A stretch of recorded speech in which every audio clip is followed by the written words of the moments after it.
तो बच्चे शुरू करते हैं मैथ का एक नया टॉपिक।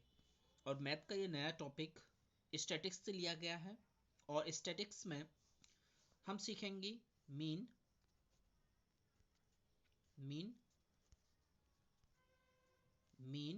मीडियन एंड मोड निकालना। ठीक है, तो आज की वीडियो में बेसिकली हम सिर्फ बात करेंगे मीन पर। बाकी के दो वीडियो पे हम मीडियन और मोड फाइंड आउट करना सीखने वाले हैं। तो चलिए शुरू करते हैं। मीन कैसे फाइंड आउट करते हैं बच्चों? मीन का मतलब होता है एवरेज निकालना। जब भी कभी आपसे मीन निकालने को बोला जाए तो वो निकालते हैं, उसका एवरेज निकाल दीजिए, उसका मीन हो जाता है। ठीक है, चलिए इसको वीडियो के जरिए नेक्स्ट पेज पे समझते हैं। एग्जाम्पल 3 लेते हैं। ठीक, एग्जाम्पल 3 है। इन्होंने यहाँ पे find the mean of the numbers, कुछ नंबर दिए हैं बच्चों, और वो नंबर हैं 7.6, 6.8,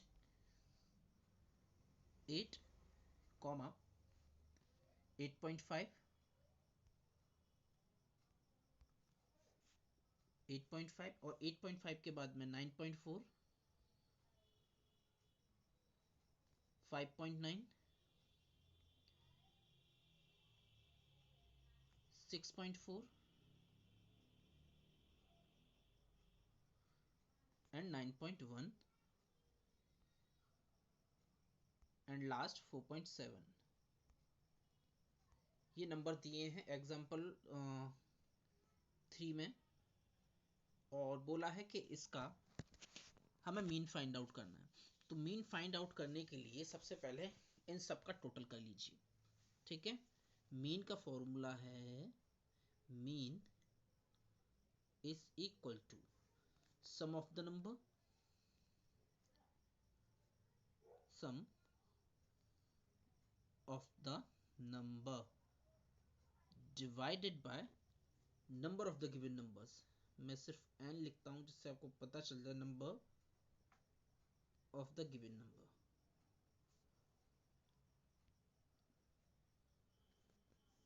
यहां तक क्लियर हो रहा है आपको? ठीक है, चलिए करते हैं इसको। तो अकॉर्डिंग मीन हम निकालते हैं। सभी नंबर्स को ऐड कर लीजिए, और जो नंबर क्या थे उन सबको मैं ऐड करता हूं। 7.6 प्लस 6.8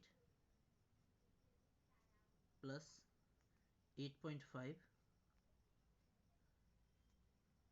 प्लस 9.4 प्लस 5.9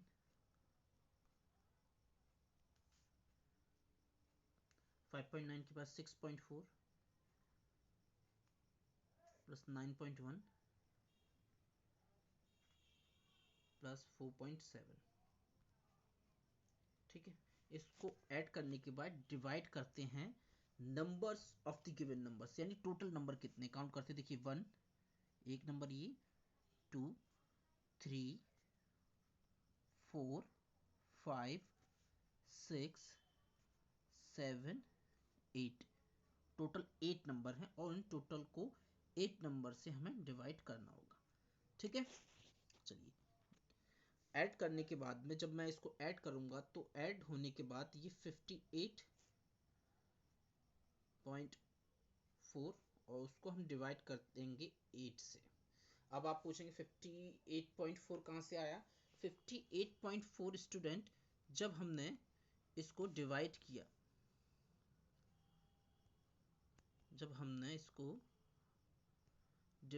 तब हमारा 58.8 आया। देखिए इन सब का टोटल 58.4 आया। ठीक है, चलिए नेक्स्ट पेज की ओर चलते हैं हम। ये इसको डिवाइड कीजिए, और डिवाइड होने के बाद में जो आंसर आ जाएगा हमारा 7.3, ये आंसर निकल के आता है। ठीक है, यहाँ तक समझ में आया? ये तो था मीन, निकाला था हमने अनग्रुप्ड डेटा का। अब हम सीखेंगे ग्रुप्ड डेटा का मीन कैसे निकालते हैं। ठीक है, इसके लिए हमें नेक्स्ट पेज पे चलना होगा। हेडिंग है हमारी मीन ऑफ टेबुलेटेड डेटा या ग्रुप्ड डेटा। ग्रुप्ड डेटा,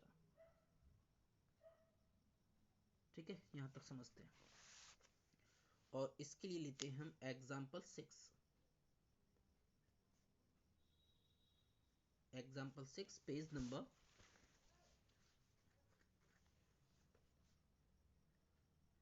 ये आपको मिलेगा पेज नंबर 261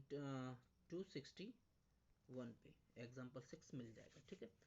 तो एग्जाम्पल 6 में वेट दिया है और वर्कर्स दिए, टेबल दी है वेट और वर्कर्स, ठीक है। 64,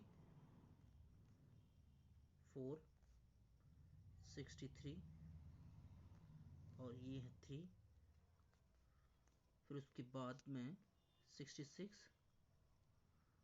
ये वर्कर हैं 2, फिर 69, ये 6 और ये हो गया 9 और ये भी वर्कर हैं 2 और लास्ट में 72 और ये वर्कर हैं 1, ठीक है। मैं थोड़ा सा इरेजर से इसे इरेज करता हूँ, ये इरेज हुआ, यहाँ वर्कर लिखा है, या नंबर ऑफ वर्कर लिख देता हूँ मैं, राइट। ये नंबर ऑफ वर्कर, यहाँ से समझ जाना, ठीक है। तो इसका हमें मीन निकालना है। तो सबसे पहले इसको हम समझ लेते हैं कि the following table shows the weight of 12 workers in a factory. किसी फैक्ट्री में 12 वर्कर काम कर रहे हैं और ये उनका वेट है, ठीक है। 60 वेट है 4 वर्कर्स का, 63 वेट है 3 वर्कर्स का, 66 वेट है 2 वर्कर्स का और 69 वेट है ये भी 2 वर्कर्स का और 72 वेट है ये 1 वर्कर का, ठीक है। इसको कैसे करते हैं चलिए समझते हैं। Next page. तो इसके लिए हमें टेबल बनानी होगी। इधर लिखते हैं वेट इन केजी, वेट इन केजी, एक कॉलम हमारा ये बनेगा। दूसरा होगा number of worker, number of worker, ठीक है। लास्ट कॉलम होगा वेट ऑफ वर्कर्स को बोलेंगे हम x, यहां लिख देता हूं ब्रैकेट में, और ये हो जाएगा फ्रीक्वेंसी और ये हो जाएगा हमारा f इंटू एक्स, ठीक है। तो वेट ऑफ द वर्कर्स, और लेकिन एक चीज है, हमें इन सब डेटा को असेंडिंग या डिसेंडिंग ऑर्डर में भी लिखना होगा। तो यहां पर हम असेंडिंग ऑर्डर में जो वेट है वर्कर्स का उसको लिखेंगे। तो सबसे पहले कम से शुरुआत करते हैं, 60,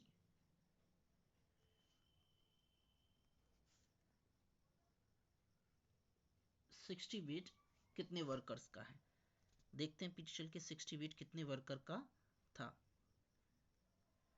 देखिए 60 वेट 4 वर्कर्स का था, तो 60 वेट ये फ्रीक्वेंसी हो गई 4, ठीक है। और 60 के बाद में 63,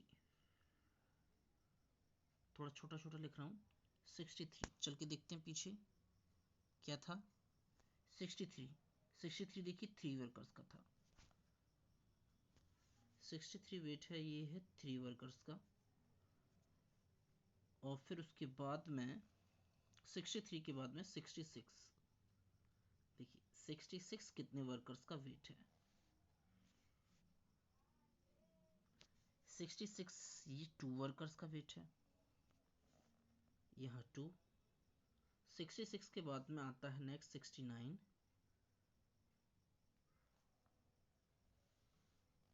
ठीक है बच्चों। 69 ये भी 2 का है, ठीक है। 60 के बाद 72 ये सिर्फ एक वर्कर का वेट था, ठीक है, देख लीजिए 72 यहाँ पर एक वर्कर का, 66 दो वर्कर का। ठीक है, अब एफ ऑफ एक्स यानी 60 का मल्टीप्लाई 4 से कर देते हैं,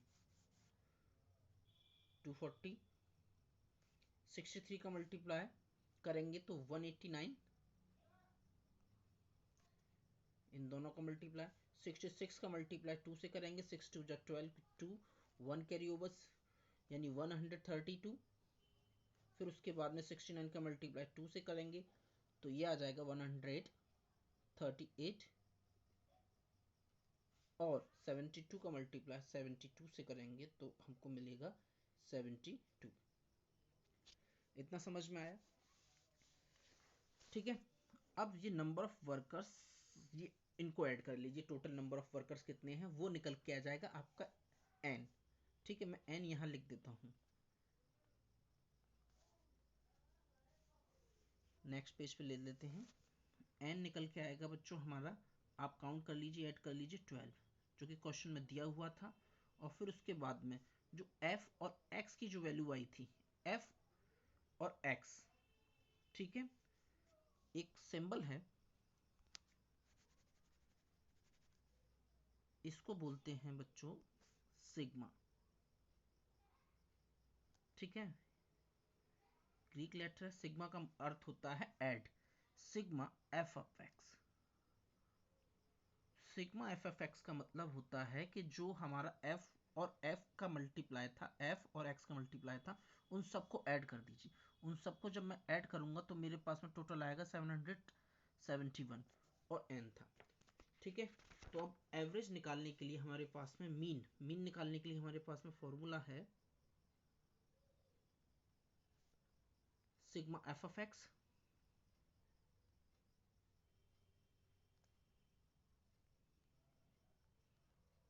अपॉन एन। इस फॉर्मूले में हम वैल्यू पुट करते हैं और आंसर ले लेते हैं।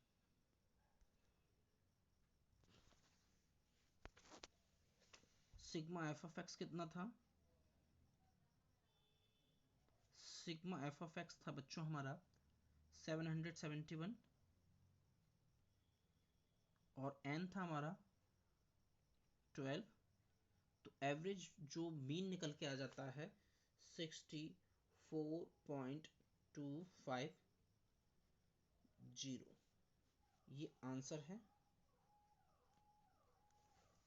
ठीक है बच्चों, इस तरीके से हम आज सीखे मीन टेबुलेटेड फॉर्म में और मीन अनग्रुप्ड फॉर्म में निकालना। ठीक है बच्चों।